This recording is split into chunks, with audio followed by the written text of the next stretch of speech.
दोस्तों, तो इस वीडियो में बात करेंगे Shri Tirupati Balaji agro trading company IPO के बारे में। तो इस आईपीओ का आज दूसरा दिन था, तो जानेंगे कि दूसरे दिन आईपीओ कितना सब्सक्राइब हुआ है, इसका प्रीमियम किस प्राइस के ऊपर ट्रेड कर रहा है और इस आईपीओ से कितना प्रॉफिट हो सकता है। और इसके साथ ही बाजार स्टाइल रिटेल आईपीओ की भी लिस्टिंग के बारे में बात करेंगे। तो चलिए वीडियो को शुरू करते हैं। लेकिन इससे पहले कि मैं वीडियो को शुरू करूँ, अगर आप इस चैनल पर पहली बार विजिट कर रहे हैं या फिर आपने चैनल अब तक सब्सक्राइब नहीं किया है तो चैनल को सब्सक्राइब कर लें और वीडियो को भी लाइक कर दें। तो श्री तिरुपति बालाजी आईपीओ के डिटेल्स को देखें तो आईपीओ 5 सितंबर को यानी कि कल के दिन ओपन हुआ था और ये 9 सितंबर यानी कि मंडे को क्लोज होने वाला है। यानी कि इस आईपीओ में मंडे तक अप्लाई किया जा सकता है। फेस वैल्यू देखें तो 10 रुपये का है और बुकिंग प्राइस 83 रुपीज़ है। आईपीओ में 180 शेयर्स का लॉट है।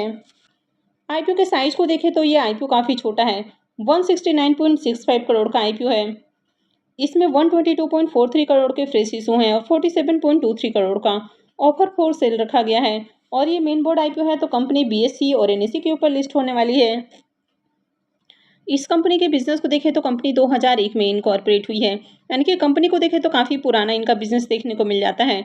कंपनी देखें तो बल्क कंटेनर की मैन्युफैक्चरिंग और साथ में सेलिंग करती है, यानी कि ये जो कंपनी है ये कंटेनर बनाने वाली कंपनी है।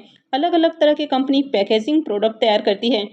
तो काफ़ी सारे इंडस्ट्रीज़ के अंदर, जैसे कि अगर केमिकल की बात करें, एग्रो केमिकल है, फूड है, माइनिंग है, वेस्ट डिस्पोज है, एग्रीकल्चर है, लुब्रिकेंट है या एडिबल ऑयल है, तो इनको पैक करने के लिए किसी ना किसी कंटेनर की ज़रूरत होती है। तो कंपनी इस तरह के जो इंडस्ट्रीज़ हैं तो इनकी ज़रूरत को पूरा करने के लिए अलग अलग तरह के कंटेनर बनाती है। यानी कि काफ़ी सारे इंडस्ट्रीज़ के अंदर इसके प्रोडक्ट की डिमांड आपको देखने को मिल जाती है और कई सारे इंडस्ट्री से इनके क्लाइंट आपको देखने को मिल जाते हैं। तो कंपनी ये बिजनेस अपने सब्सिडरी के थ्रू करती है और इनके सब्सिडरी में आपको Honourable Packaging Private Limited, Shri Tirupati Balaji फिब्स लिमिटेड और जगन्नाथ प्लास्टिक प्राइवेट लिमिटेड देखने को मिलता है।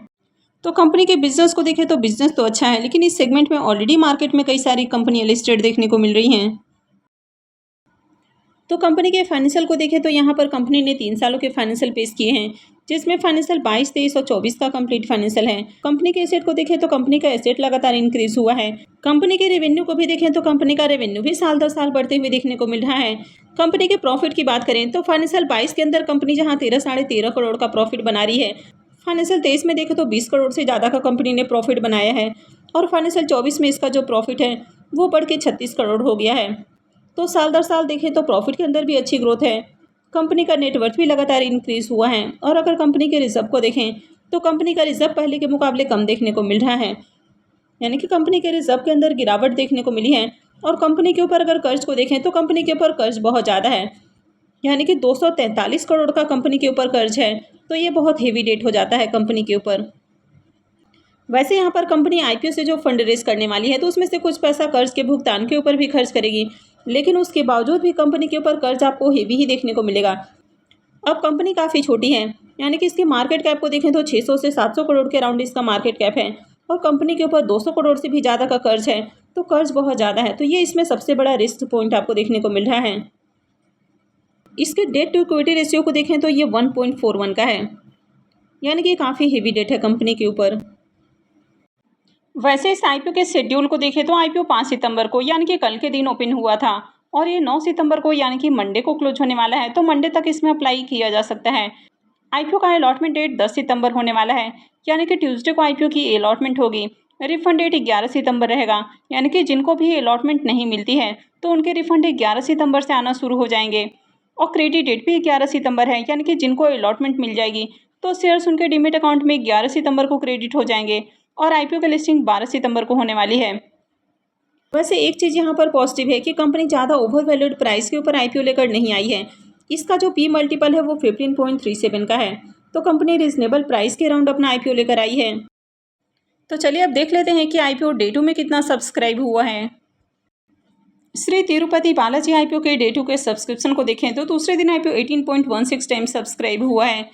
क्यूआईपी पोर्शन में आईपीओ को 4.69 टाइम सब्सक्राइब किया गया है। एचएनआई पोर्शन में 28.56 टाइम, इसमें बिग एचएनआई पोर्शन 27.83 टाइम और स्मॉल एचएनआई पोर्शन में आईपीओ 30.01 टाइम सब्सक्राइब किया गया है। और रिटेल पोर्शन में भी देखें तो यहाँ पर भी आईपीओ को 21.41 टाइम सब्सक्राइब किया गया है, यानी कि दूसरे दिन एचएनआई और रिटेलर्स की ओर से देखें तो शानदार डिमांड देखने को मिली है। अब कल जिस तरह से आपको सब्सक्रिप्शन देखने को मिला, तो आज भी HNIs और रिटेलर्स की ओर से खूब एप्लीकेशंस लगे हैं। अब तक रिटेलर्स की ओर से देखें तो 6,97,910 एप्लीकेशंस लग चुका है।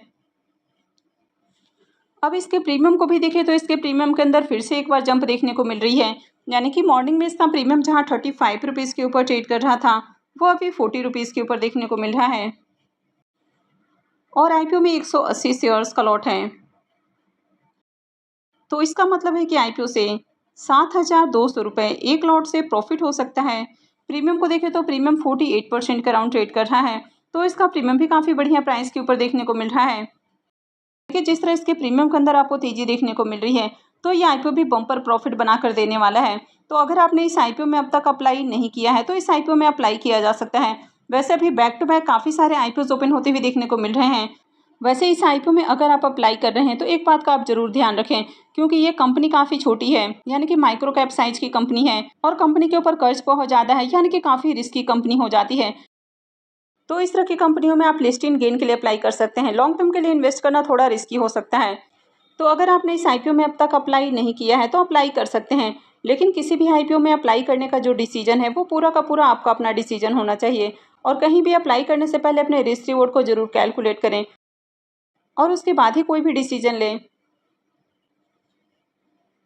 अब बाजार स्टाइल रिटेल IPO की बात करें, तो जैसे इसके प्रीमियम के अंदर लगातार आपको गिरावट देखने को मिल रही थी, तो IPO से ज़्यादा प्रॉफिट मिलने की तो उम्मीद नहीं लग रही थी, लेकिन IPO की लिस्टिंग फ्लैट देखने को मिली है, यानी कि उम्मीद से भी खराब IPO की लिस्टिंग देखने को मिली है।